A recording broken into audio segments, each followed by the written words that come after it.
ഇന്നിപ്പോൾ ഞാനൊരു ലൈവ് ഇട്ടു, ഒറ്റ മനുഷ്യരില്ല. ഞാനപ്പോഴൊരു കപ്പ അരിയുമായിരുന്നു. അപ്പം കപ്പ രാവിലെ വേവിക്കാൻ തുടങ്ങിയാണ്. അപ്പം കപ്പ എങ്ങനെ വേവിക്കാമെന്ന് നോക്കും. ഞാൻ ചെറുതായിട്ട് അരിഞ്ഞെടുത്തു.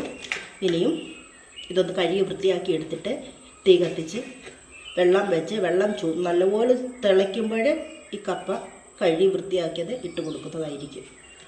അപ്പോഴേ ബാ എല്ലാവരും എൻ്റെ കൂടെ നമുക്ക് കപ്പ വേവിക്കാൻ പോകാം. കപ്പ വൃത്തിയായി കഴുകിയെടുക്കാം. അടുപ്പ് കത്തിക്കാം.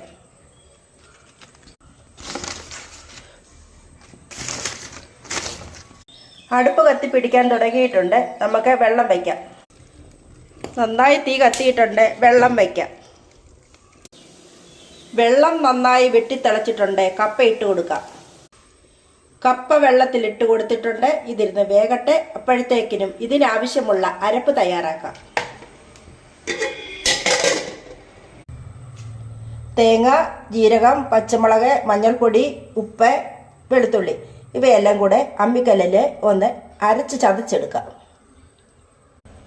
ഇവിടെ ഞാൻ അരപ്പ് തയ്യാറാക്കിയിട്ടുണ്ട്. വെന്ത കപ്പയിലേക്ക് ഊറ്റി വെച്ചിരിക്കുന്ന ആ കപ്പയിലേക്ക് നമുക്ക് ഇട്ട് കൊടുത്ത് ഇളക്കിയെടുക്കാം.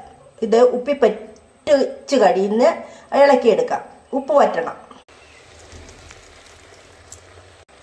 തവി കൊണ്ട് ഇളക്കിയൊന്ന് അരപ്പ് അടിയിലാക്കാം. ഇരുന്നൊന്ന് പറ്റിക്കഴിയുമ്പോൾ ഇതൊന്ന് കുഴച്ച് എടുക്കണം. അപ്പോഴേ നമ്മുടെ കപ്പ തയ്യാറാകും.